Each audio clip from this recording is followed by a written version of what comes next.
जय हिंद प्यारे साथियों, कैसे हैं आप सभी। उम्मीद है आप सभी अच्छे होंगे, स्वस्थ होंगे और पढ़ाई में व्यस्त होंगे। साथियों, बात करते हैं इतिहास की। जैसा कि मैं आपको बता देना चाहती हूँ, बौद्ध धर्म की क्लास होने वाली है। कल की क्लास में बौद्ध धर्म शुरू हो गया था। प्राचीन इतिहास में हम पढ़ने वाले हैं। सल्तनत कालीन इतिहास मैंने पूरा फिनिश करा दिया। आज आपकी क्लास 9 है। प्राचीन इतिहास में क्लास 8 में आपका बौद्ध धर्म शुरू किया गया था। तो क्लास 8 में मैंने क्या क्या पढ़ाया था? मैंने बताया था बौद्ध धर्म के बारे में, और बौद्ध का बचपन का नाम क्या था, बौद्ध के अन्य नाम क्या थे, इनकी पत्नी का नाम क्या था, माताजी का नाम क्या था, पिताजी का नाम क्या था। ये सब कुछ मैंने आपको कल की क्लास में कराया था। आप आज की क्लास लेने से पहले कल की क्लास ले लेना, और ये मेरी पूरी गारंटी है कि बौद्ध धर्म से प्रश्न आएगा तो यहां से फंसेगा। गारंटी 100%। तो आप देख लो, आज की क्लास में हम पढ़ने वाले हैं बौद्ध साहित्य, है ना। बौद्ध साहित्य को त्रिपिटक में बांटा गया है, मतलब कि 3 पिटक में बांटा गया है। कौन कौन से हैं देख लीजिए। पहला है विनय पिटक, दूसरा है सुत्त पिटक, तीसरा है अभिधम्म। इसमें आप सोच रहे होंगे कि दीदी ये विनय पिटक के आगे आपने उपाली शिष्य लिखा है, ये क्या है? उपाली शिष्य इनके कौन है? संकलन करता है। विनय पिटक के संकलनकर्ता कौन है? उपाली शिष्य हैं।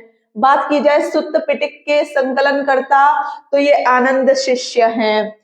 अभिधम्म पिटक के संकलनकर्ता पूछे जाए तो मोंगली शिष्य हैं। अब बात आती है सुत्त पिटक, बहुत इंपॉर्टेंट हो जाता है। विनय पिटक को हम नहीं पढ़ेंगे, अभिधम्म को भी नहीं पढ़ेंगे। सुत्त पिटक हमारा इंपॉर्टेंट हो जाता है।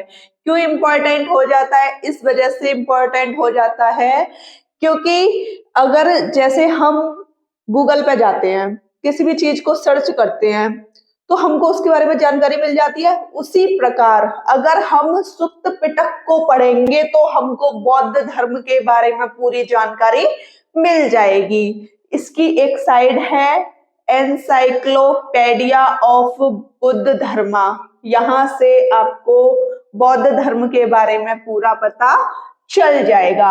अब बात आती है सुत्त पिटक में गाय को किन किन नामों से जाना जाता था। अन्नदा बोलते थे, वन्नदा बोलते थे, सुखदा बोलते थे। ठीक है साथियों, बहुत अच्छी तरीके से पढ़ेंगे, बिल्कुल भी परेशान नहीं होना है, और जो भी पढ़ेंगे उसमें से आना है 100% गारंटी। ठीक है, आप इसका स्क्रीनशॉट ले लीजिए। साथ ही जैसे कि मैंने आपसे बोला था कि हमको सुत्त पिटक के बारे में बहुत अच्छी तरीके से पढ़ना है, तो आप देख लीजिए सुत्त पिटक को 5 भागों में बांटा गया है। 5 भाग कौन कौन से हैं? खुंदक निकाय, खुंदक निकाय, अंगुत्तर निकाय, दीघ निकाय, मंजिम निकाय, संयुक्त निकाय। ठीक है, याद रखने, पेपर में प्रश्न पूछ लिया जाता है कि बताइए मंजिम निकाय किससे संबंधित है, तो आप बोलोगे बौद्ध धर्म से संबंधित है। ठीक है, अब बात आती है जातक कथाएं। दीदी क्या हैं जातक कथाएं? बुद्ध के जन्म से पहले की कथाएं जातक कथाएं हैं। जातक कथाओं की संख्या 549 है। ठीक है, अंगुत्तर निकाय आपने 16 महाजनपद बहुत अच्छी तरीके से पढ़े हैं। 16 महाजनपद के बारे में बताया गया है अंगुत्तर निकाय में। एक सबसे बड़ा क्वेश्चन यहाँ से पूछा जाता है कि बताइए त्रिरत्न किससे संबंधित है, तो आप बोलोगे बौद्ध धर्म से संबंधित है।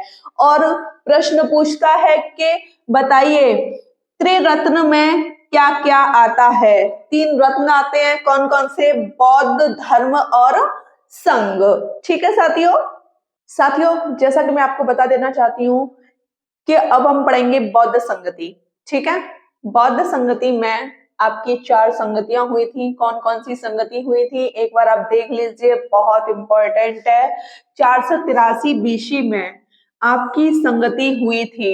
ठीक है, 483 बीसी में आपकी पहली संगति हुई थी। ये कहां पर हुई? राजगृह में हुई। और यहाँ किसका शासन था? तो यहाँ अजात शत्रु का शासन था। अध्यक्ष की बात की जाए तो महाकश्यप यहाँ पर अध्यक्ष थे। ठीक है, हर एक चीज मैंने आपको बता दी है, कहीं से भी पेपर में प्रश्न बन जाएगा, आप आसानी से कराओगे। अब बात आती है दूसरी बौद्ध संगति कहाँ पर हुई और कब हुई। 383 बीसी में वैशाली में हुई थी दूसरी बौद्ध संगति। और यहाँ किसका शासनकाल था? कालाशोक का शासनकाल था। यहाँ के अध्यक्ष सावक मीर थे। ठीक है, तीसरी बौद्ध संगति 255 बीसी में हुई पाटलिपुत्र में।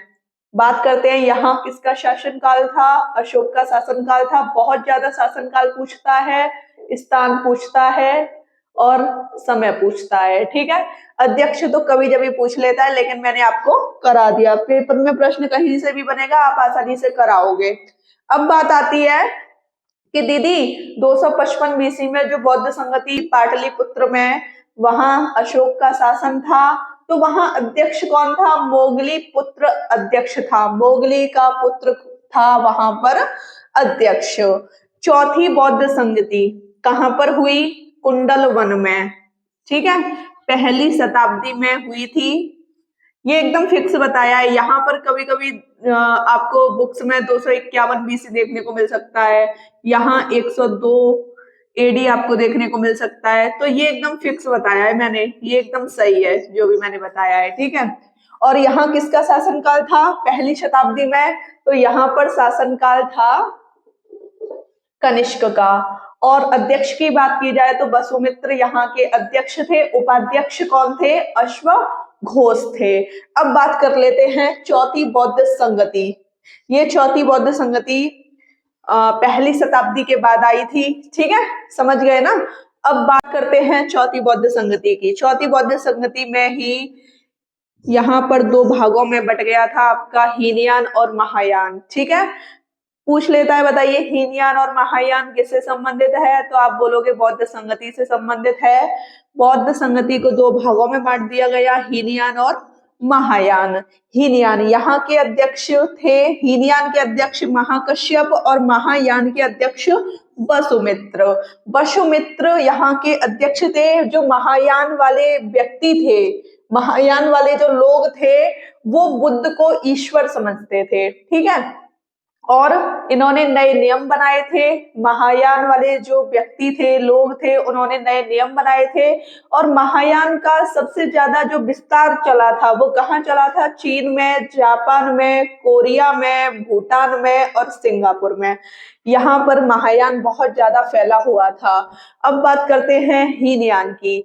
हीनयान यहाँ पर अध्यक्ष कौन थे? महाकश्यप थे। और एक प्रश्न पूछता है कि बताइए थेरवाद शाखा का संबंध किससे है? तो आप बोलोगे हीनयान से संबंधित है। ठीक है, यहाँ पर बुद्ध को ये सिर्फ महापुरुष समझते थे। जैसे महायान में बुद्ध को भगवान मानते थे ना, तो हीनयान में ये लोग इनको भगवान नहीं मानते थे, ये सिर्फ महापुरुष समझते थे। अब बात करते हैं अष्टांगिक मार्ग की। जो अष्टांगिक मार्ग मैंने आपको बताए थे ना, जिसमें 8 मार्ग थे जो बुद्ध ने दिखाए थे, रास्ते, 8 मार्ग के रास्ते, तो वो इसमें बताए गए हैं। इनका पालन करते थे हीनयान के लोग। ठीक है, परिवर्तन के बहुत विरोधी थे। परिवर्तन कहते थे कि हमको परिवर्तन नहीं चाहिए, जैसा भी है हम उसमें रह लेंगे, जी लेंगे। ठीक है साथियों, और एक चीज बताना भूल गई मैं, ट्रिक है इसकी बौद्ध संगति को याद करने की। जो भी स्थान आपको याद करने हैं ना, तो ऐसे याद करो, आरवीपी के। आर से राजगृह, वी से वैशाली, पी से पाटलिपुत्र और के से कुंडलवन। ठीक है, याद हो जाएगा। ट्रिक वगैरह सब कुछ आपको अच्छे से लिख लेना है। साथियों, अब बात करते हैं महात्मा बुद्ध के गुरुओं की। ठीक है, कि इनके गुरु कौन कौन थे। सांख्य दर्शन की जो शिक्षा महात्मा बुद्ध ने ली थी, वो ली थी आलार कलाम से। तो आपको याद रखना है, रुद्रक्राम पुत्रम से इन्होंने योग दर्शन की शिक्षा ली। बृहस्पति से इन्होंने वैदिक दर्शन की शिक्षा ली। तो ये तीनों कौन है? महात्मा बुद्ध के गुरु हैं ये तीनों। और मैंने ये आपको बता दिया है कि इन्होंने कौन कौन सी शिक्षाएं ग्रहण की थी इनसे। बौद्ध मठ, जैसे हिंदू धर्म में मंदिर होते हैं, वैसे ही बौद्ध धर्म में मठ होते हैं। तो ये हमको याद रखना है। ये कुछ इंपॉर्टेंट आपके मठ हैं जो कि मैंने लिख दिए हैं, तो आप देख लीजिए लद्दाख में कौन कौन से मठ हैं। हेमिस मठ, ठिकसे मठ। हेमिस और ठिकसे लद्दाख में हैं। सिक्किम की बात की जाए तो रूमटेक मठ और लिंगडम मठ ये सिक्किम में है। ठीक है, हिमाचल प्रदेश में कौन कौन से मठ हैं? ताबो, ससूर, मैक्लोडगंज, जिसको धर्मशाला भी कहते हैं। ये इतना प्रसिद्ध क्यों है? इस वजह से प्रसिद्ध है क्योंकि यहाँ 14वें दलाई लामा ने शरण ली थी। ठीक है, ये जो आप देख पा रहे हो ना अरुणाचल प्रदेश वाला, मोस्ट इंपॉर्टेंट। क्यों मोस्ट इंपॉर्टेंट है? क्योंकि ये सबसे बड़ा मठ है। बौद्ध धर्म का सबसे बड़ा मठ अरुणाचल प्रदेश में है, जिसका नाम है तवांग मठ। कर्नाटक में बेलकुप्पे मठ है। साथियों आप इसका स्क्रीनशॉट ले लीजिए। साथियों बौद्ध धर्म में कुछ पुस्तकें लिखी गई थी, देख लीजिए। एक तो पुस्तक लिखी गई थी बौद्ध चरित्र और एक लिखी गई थी सौदरानंद ब्रज सूची। ये पुस्तक किसने लिखी? ये पुस्तक लिखी थी अश्वघोष ने। अश्वघोष ने ये पुस्तक लिखी थी और बोलते हैं कि अश्वघोष को वोल्टेयर बोला जाता है। वोल्टेयर या भारत का हेटे बोला जाता है। जैसे भारत का शेक्सपियर किसको बोला जाता है? कालिदास को। उसी तरह अश्वघोष को भारत का वोल्टेयर या भारत का हेटे बोला जाता है। अगला पॉइंट है पहली मानव प्रतिमा पूजी गई। किसकी पूजी गई? बुद्ध की। किस शैली में? गांधार शैली में। ठीक है, बौद्ध केंद्र से संबंधित बौद्ध शिक्षा से संबंधित कुछ केंद्र हैं जो कि हमको पढ़ने हैं। तक्षशिला, बल्लवी, विक्रमशिला, नालंदा विश्वविद्यालय। ठीक है, जो कि कहाँ पर है वर्तमान में? पहले कहाँ था ये और आज भी कहाँ पर है? बिहार में है। ठीक है, नालंदा विश्वविद्यालय। यहाँ पर महायान का बहुत अच्छी तरीके से वर्णन किया गया था, मतलब कि बहुत ज्यादा इस पर काम किया गया था। समझ रहे हो ना मेरी बात को? ऑक्सफोर्ड ऑफ महायान, इस वजह से इसको ऑक्सफोर्ड ऑफ महायान भी बोला जाता है। महायान पर बहुत ज्यादा रिसर्च किया गया था। बौद्ध धर्म में कुछ मान्यताएं हैं जिनको माना जाता है, नहीं माना जाता। देख लो किस किस को मानते हैं, किसको नहीं मानते। आत्मा को नहीं मानते थे, कर्म कांड को भी नहीं मानते थे, वर्ण व्यवस्था को भी नहीं मानते थे, ये मानते थे पुनर्जन्म को। ठीक है साथियों, आप पहले इसका स्क्रीनशॉट ले लीजिए। साथियों जैसा कि मैं आपको बता दूं, बौद्ध धर्म आपका पूरा फिनिश हो चुका है। आई होप कि आज की क्लास आपको बहुत अच्छी लगी होगी और जो भी पढ़ाया है लाइव सेशन में शाम को 8 बजे पूछूंगी आपसे। ठीक है, और हिंदी के टॉपिक 27, 28, 29 पूछूंगी आपसे।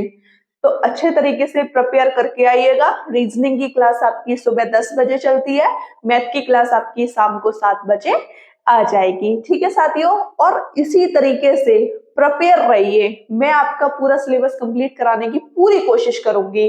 बिल्कुल परेशान नहीं होना साथियों। वीडियो अच्छी लगी हो तो चैनल को सब्सक्राइब कीजिएगा, लाइक कीजिएगा, शेयर कीजिएगा। जय हिंद साथियों।